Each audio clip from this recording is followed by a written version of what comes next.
மகிழ்ச்சியின் சத்தம் வழங்கும் அனுதின தேவமன்னா. Voice of Joy presents Daily Manna by Reverend A. Benedict. Praise the Lord.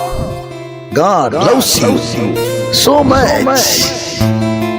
இன்றைய தேவ மன்னாவாக இன்றும் அந்த வசனத்தை தான் நாம் தியானிக்க போகிறோம். சங்கீதம் 22 அதிகாரம் 23 வசனம். இன்றைக்கு 3வது நாளாக நாம் இந்த வசனத்தின் 3வது பாகத்தை நாம் தியானிக்க இருக்கிறோம். இப்போது முழுவதுமாக அந்த வசனத்தை நாம் மீண்டும் வாசிக்கலாம். கர்த்தருக்கு பயப்படுகிறவர்களே அவரை துதியுங்கள், யாக்கோபின் சந்ததியாரே நீங்கள் எல்லோரும் அவரை கனம் பண்ணுங்கள், இஸ்ரவேல் வம்சத்தாரே நீங்கள் எல்லோரும் அவர் பேரிலே பயபக்தியாயிருங்கள். இன்றைய மன்னாவின் தலைப்பு இஸ்ரவேல் வம்சத்தார் அவரிடம் பயபக்தியாயிருப்பார்கள். தேவனால் தெரிந்து கொள்ளப்பட்ட தேவ பிள்ளைகள் அவரிடத்திலே பயபக்தியாயிருப்பார்கள். இஸ்ரவேல் சந்ததியார் என்று சொன்னாலும் யாக்கோபின் சந்ததியார் என்று சொன்னாலும்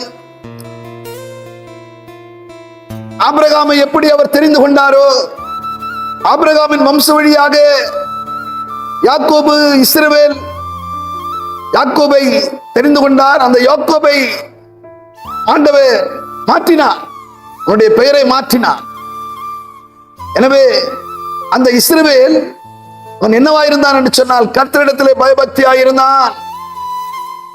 கர்த்தரிடத்திலே பயபக்தியாயிருந்தான்.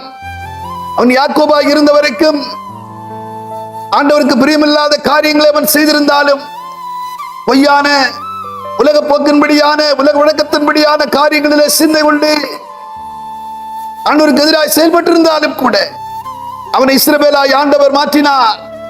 அதற்கு அவன் செய்த காரியம் என்னவென்று சொன்னால் அதான் மிகுந்த மெச்சத்தக்கதாயிருக்கிறது. இராம் முழுவதும் ஆண்டவரோடு போராடினான். தன்னன் தனியாக நின்ற அவரிடத்திலே போராடினான். ஆண்டவரே நீர் என்னை ஆசீர்வதித்தால் வழிய நான் உண்மை விடுவதில்லை என்று சொல்லி ஆண்டவரிடத்திலே போராடி அவரிடத்திலே ஜெயம் பெற்றார். ஆண்டவர் சொன்னார், இனி நீ யாக்கோபு என்னப்படாமல் உன்னை நான் இஸ்ரவேலாய் மாற்றுகிறேன் என்று சொன்னார். ஆம், அவரால் இஸ்ரவேலாய் மாற்றப்பட்ட அந்த இஸ்ரவேலை தான் நாம் இங்கே பார்க்கிறோம். இஸ்ரவேல் வம்சத்தாரே, அந்த இஸ்ரவேலின் வம்சத்தாரே, இஸ்ரவேல் வம்சத்தார் அவருக்கு பயபக்தியாயிருப்பார்கள். அவருக்கு பயபக்தியாயிருப்பார்கள். அவனை கேட்கிற அருமையான தேவச்சனமே, ஆண்டவருக்கு பயபக்தியாயிருங்கள். கர்த்தருக்கு பயந்த ஒரு வழியில் நடக்கிற மனுஷன் பாக்கியவான். அவன் கையின் பிரயாசம் ஆசீர்வதிக்கப்படுகிறது. அவனுக்கு பாக்கியம் நன்மை உண்டாயிருக்கும். அவன் நிமித்தமாக மனைவி விட்டோரங்களின் கணிதரம் திராட்சை செடியை போலவும் பிள்ளைகள் பந்தியை சுற்றி ஒலிவர கண்ணிகளைப் போலவும் இருப்பார்கள். இதோ கர்த்தருக்கு பயப்படுகிற மனுஷன் விதமாய் ஆசீர்வதிக்கப்படுவார் என்று சொல்லி 128 சங்கீதத்திலே சொல்லப்பட்டிருக்கிறது. கேட்கிற அருமையான தேவச்சனமே, 31 சங்கீதத்திலே 19 வசனம் சொல்லுகிறது, உமக்கு பயந்தவர்களுக்கும் மனுபுத்திரர் முன்பாக நம்புகிறவர்களுக்கும் நீர் உண்டு பண்ணி வைத்திருக்கிற நன்மைகள் மிகவும் பெரிதாயிருக்கிறது என்று சொல்லி வேதம் சொல்லுகிறது. உமக்கு பயந்தவர்களுக்கு, மனுபுத்திரர் முன்பாக நம்புகிறவர்களுக்கு உண்டு பண்ணி வைத்திருக்கிற நீர் உண்டு பண்ணி வைத்திருக்கிற நன்மைகள் மிகவும் பெரிதாயிருக்கிறது. கர்த்தருக்கு பயப்படுகிறவர்கள் வசனத்துக்கு பயப்படுவார்கள். கர்த்தருக்கு பயந்து நடக்கிற மனுஷன் அவன் தேவனுடைய வார்த்தைக்கு பயந்தவனாயிருப்பான். ஆபிரகாமோடு ஆண்டவர் சொன்னார், நீ உன்னுடைய ஏகசுதனை எனக்காக பலி செலுத்த என்று சொன்னார். அவன் ஒன்று கூட யோசிக்காமல் தன்னுடைய குமாரனை பலி செலுத்தும்படியாக மோரியா மலைக்கு அவன் ஏறி செல்கிறான். பலிபீடத்தின் மேல் அவனை கிடத்தி அவனை பலி செலுத்தும்படியாக கத்தியை வாங்குகிறான்.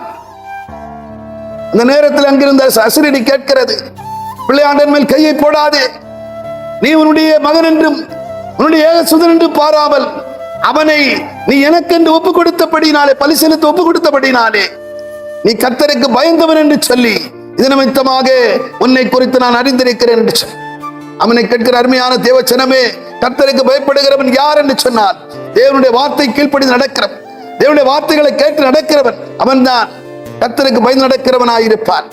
அது மாத்திரமல்ல, கர்த்தருக்கு பயந்து நடக்கிறவன் யார் என்று சொன்னால் அவருடைய வசனத்துக்கு நடக்கிறவனாக இருப்பான். கர்த்தருக்கு பயப்படுகிறவன் யார் என்று சொன்னால் நீதிமொழிகள் 8ஆம் அதிகாரத்திலே 13ஆம் வசனம் சொல்லுகிறது, தீமையை வெறுப்பதே கர்த்தருக்கு பயப்படுகிற பயமாய் இருக்கிறது. எனவே தீமையை வெறுப்பது என்று சொன்னால் பாவத்தை வெறுப்பது, தீமையான காரியங்களை வெறுப்பது என்று சொன்னால் பாவங்களை வெறுப்பது. பாவங்களை வெறுப்பார்கள். கர்த்தருக்கு பயந்து நடக்கிறவர்கள், அவருடைய கற்பனைகளுக்கு அஞ்சி நடக்கிறவர்கள் தீமையை வெறுப்பார்கள், பாவங்களை வெறுப்பார்கள். நெருங்கி வரும் பாவங்களை உதறி தள்ளிவிட்டு சுவாசத்தை தோங்குகிறவர் முடிக்கிறவரும் ஆகிய அவரையே நோக்கி ஓட்டத்தை ஓடி முடிப்பார்கள். அவனை கேட்கிற அருமையான தேவச்சனமே, நாம் தேவனுடைய பிள்ளைகளாக இருக்கிறோம். தேவனுடைய வம்ச வழியிலே வந்தவர்கள்.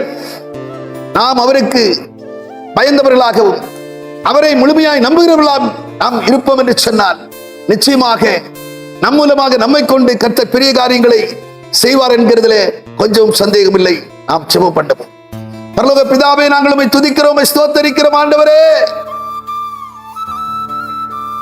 இஸ்ரவேல் வம்சத்தார் உம்மிடத்திலே பயபக்தியாய் இருப்பார்கள் என்று சொல்லி எழுதப்பட்ட வார்த்தையின்படியாக ஆண்டவரே, நாங்கள் எல்லாம் இஸ்ரவேல் வம்சத்தால் இருக்கிறபடினாலே, உம்மால் தெரிந்து கொள்ளப்பட்ட பிள்ளைகளா இருக்கிறபடினாலே நாங்கள் எப்போதும் உமக்கு பயந்திருக்கவும் கற்பனைகளை கைக்கொண்டு நடக்கவும் ஆண்டவரே தீமையை வெறுக்கிறவர்களாகவும் ஆண்டவரே உம்முடைய வசனத்துக்கு நடுகிறவர்களாகவும் நாங்கள் இன்னும் காணப்பட வேண்டுமே.